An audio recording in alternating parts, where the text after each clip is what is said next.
Hello, dear listener, and welcome.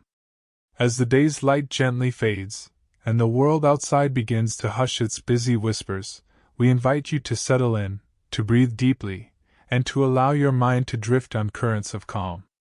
Tonight, our journey takes us into the ethereal realm where waking thoughts dissolve and the subconscious takes flight, the realm of dreams. And what better guide for such an exploration than the iconic album that so perfectly encapsulates this nocturnal ballet, Roy Orbison's In Dreams. Imagine, if you will, the year 1963. A time of change, of vibrant shifts in culture and music. And yet, amidst the burgeoning sounds, Roy Orbison released something timeless, something that seemed to float above the ephemeral trends. In Dreams, his fourth studio album, was unveiled in July of that year by Monument Records, a testament to a unique artistic vision. It was meticulously recorded in the legendary RCA Studio B in Nashville, Tennessee, a place where countless sonic stories have been etched into history. And at its very heart, giving the album its evocative name, was that unforgettable 45 revolutions per minute single, In Dreams. But let us pause for a moment, before we delve deeper into the album itself, and consider the very concept of dreams. What are they, these fleeting, often bewildering narratives that unfold behind our closed eyelids? Philosophically, dreams have long captivated humanity, serving as a fertile ground for contemplation across cultures and millennia. Ancient civilizations, such as the Egyptians and Greeks, often regarded dreams as direct messages from the gods, or as prophetic visions offering glimpses into the future. Priests and shamans were often revered as interpreters of these nocturnal communications, believing that within the symbolic tapestry of a dream lay profound truths about destiny, health, and spiritual well-being. To them, dreams were not merely random neuronal firings, but portals to a higher consciousness, a sacred space where the mortal world intersected with the divine. The idea of dreams as a window to the soul or a reflection of our inner selves continued through various philosophical epochs. Thinkers like Plato pondered whether dreams offered a truer reality, unburdened by the illusions of the waking world, a concept that later resonated with poets and artists who sought to capture the surreal beauty and potent symbolism of dreamscapes. In many indigenous cultures, dreams are seen as vital journeys of the spirit, where one can commune with ancestors, animal guides, or gain wisdom for tribal decisions. They are not merely passive experiences but active participations in a larger, interconnected cosmos. This deep, almost reverential understanding of dreams imbues them with a profound sense of mystery and importance, suggesting that our nightly sojourns are far more than just mental wanderings. It is this philosophical weight, this sense of profound significance and inherent mystery, that Roy Orbison's In Dreams so masterfully taps into. His music, with its dramatic swells, his soaring, melancholic voice, often evokes that very liminal space between waking and sleeping, between the tangible and the imagined. The album's very title invites us into this introspection, urging us to consider what lies beneath the surface of everyday perception. Now let us shift our gaze slightly, from the ancient philosophical musings to the more modern lens of science. What do we understand about dreams today, through the rigorous inquiry of neuroscience and psychology? We know that dreaming primarily occurs during rapid eye movement, or REM sleep, a fascinating phase of our sleep cycle characterized by increased brain activity, similar to wakefulness, yet accompanied by muscle paralysis. During REM, our brains are remarkably active. Areas associated with emotion, like the amygdala, and visual processing become highly engaged, while regions responsible for logical thought and self-awareness, such as the prefrontal cortex, often show reduced activity. This explains why dreams can feel so intensely emotional, so visually vivid, and yet often lack a coherent narrative or seem utterly bizarre. Our internal editor, our rational guardian, is largely off duty. scientists propose several compelling theories as to why we dream. One prevalent theory is that dreams play a crucial role in memory consolidation and learning. During sleep, and particularly in REM, our brains appear to process and store the information gathered throughout the day, sifting through experiences, strengthening neural connections, and perhaps even integrating new knowledge. It's as if our sleeping mind is a diligent librarian, organizing the vast archives of our daily lives. Another significant theory centers on emotional processing and regulation. Dreams can act as a kind of nocturnal therapy, allowing us to confront and work through anxieties, fears, and unresolved emotional conflicts in a safe, simulated environment. The often exaggerated or symbolic nature of dream content might be our brain's way of externalizing these internal struggles, helping us to integrate difficult emotions without the immediate consequences of waking life. Have you ever woken from a stressful dream feeling a strange sense of catharsis, as if you've wrestled with something profound, even if you can't quite grasp its meaning? This could be your dreaming mind at work, diligently tending to your emotional landscape. Some evolutionary psychologists suggest that dreams, particularly nightmares, serve as a kind of threat simulation, a way for our ancient brains to rehearse responses to potential dangers, thereby sharpening our survival instincts. Others propose the activation synthesis hypothesis, which suggests that dreams are simply our brain's attempt to make sense of random neural signals generated during sleep, weaving them into a coherent, or not so coherent, story.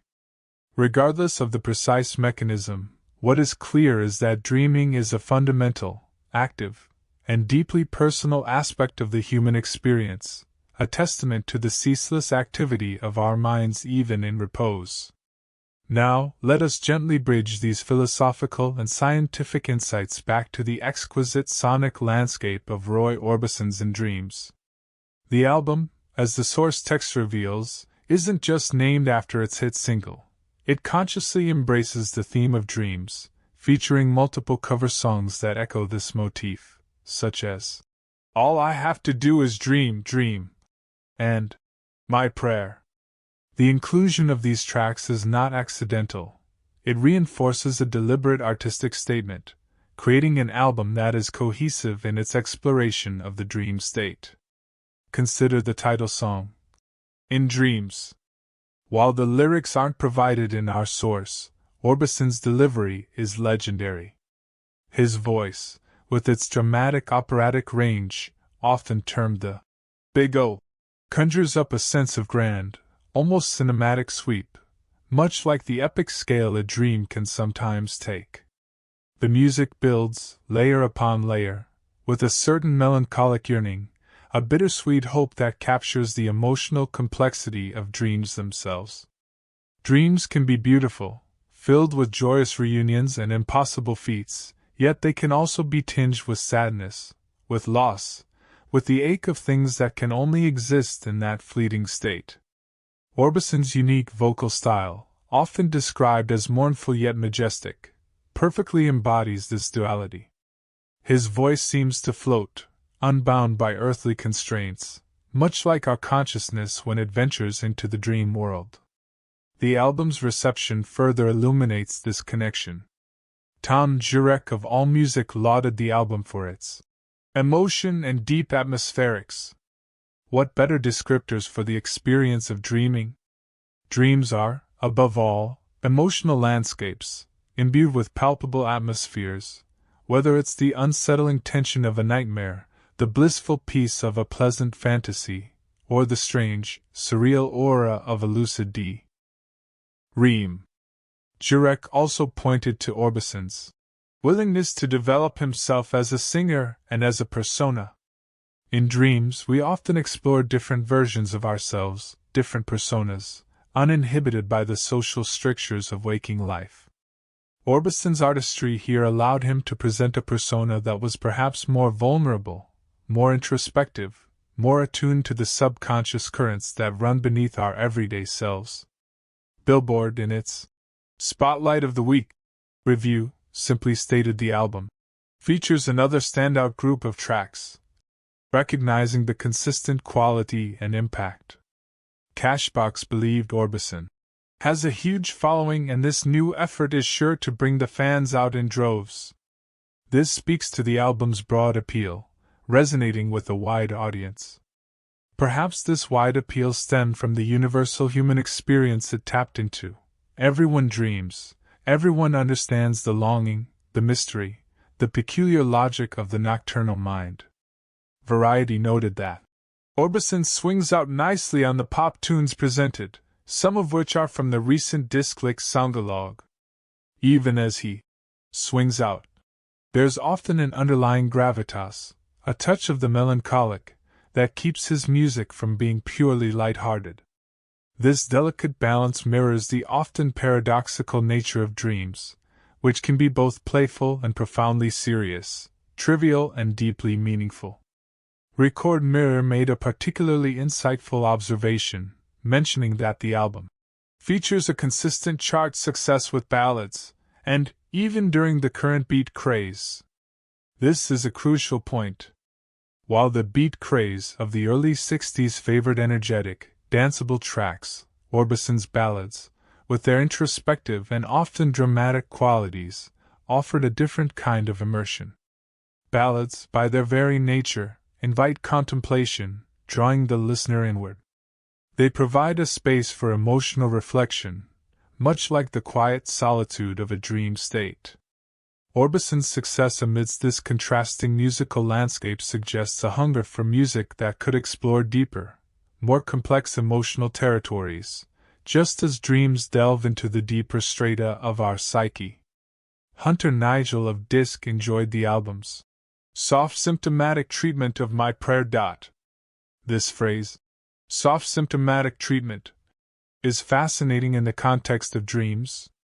Often, our dreams feel like a treatment for the day's stresses, a gentle processing of our worries, or a soothing balm for our anxieties. The act of prayer itself, like dreaming, is an intensely personal and often mystical experience, a seeking of comfort or guidance in an unseen realm. Orbison's rendition of My Prayer likely infused it with his characteristic blend of vulnerability and grandeur, making it resonate with the quiet yearning we often feel in our dreams for peace, resolution, or understanding. The album's enduring legacy is also remarkable. It debuted on the Billboard Top LPs chart in August 1963, remaining for 23 weeks and peaking at number 35.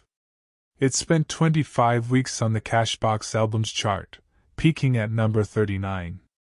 And in the UK, its success was even more pronounced, spending a remarkable 58 weeks on the album's chart, peaking at number 6. The title track itself was a significant hit, spending 1 week at number 7 on the Billboard Hot 100 during its 13-week stay, and reaching number 6 in the UK. Another single from the album, Blue Bayou, also found great success, spending 1 week at number 29 on the Billboard Hot 100 and a significant 19 weeks in the UK, peaking at number 3. These chart performances are not just numbers. They represent the collective embrace of a piece of art that spoke to the hearts and minds of millions. People bought this album, listened to it, and found something within its grooves that resonated deeply. Perhaps it offered a soundtrack to their own private dream worlds, a companion for their quiet moments of introspection. The continued relevance of In Dreams is further evidenced by its numerous re-releases. It appeared on compact disc in 1993, paired with Orbison's 1965 compilation Orbisongs. Legacy Recordings re-released it in 2008 alongside his 1962 album Crying. It was also included in the comprehensive Orbison 1955-1965 box set by Bear Family in 2001, and the Roy Orbison The Monument box set by Sony Music Label in 2013. This consistent repackaging across different formats and decades speaks volumes about its timeless appeal and its unwavering position in the canon of popular music. It's an album that continues to be discovered and cherished, much like the timeless insights we can gain from our dreams, generation after generation. So, as we conclude our gentle journey with Roy Orbison and his profound exploration of in dreams, let us reflect once more on the beautiful mystery of the dream state. Whether viewed through the ancient wisdom of philosophers or the intricate lens of modern science, dreams remain a testament to the incredible complexity and richness of the human mind. They are a nightly pilgrimage, a silent theater where our deepest fears and highest aspirations play out. They are, in essence, another layer of our existence, just as real and impactful in their own way as our waking hours. Roy Orbison, with his distinctive voice and masterful compositions, provided us with a musical gateway into this realm. He gave voice to the emotions, the longing, the drama, and the sublime beauty that often characterize our dreams. His album In Dreams is more than just a collection of songs. It is an invitation to explore our inner landscapes, to embrace the quiet power of our subconscious, and to find comfort and wonder in the stories our minds weave each night.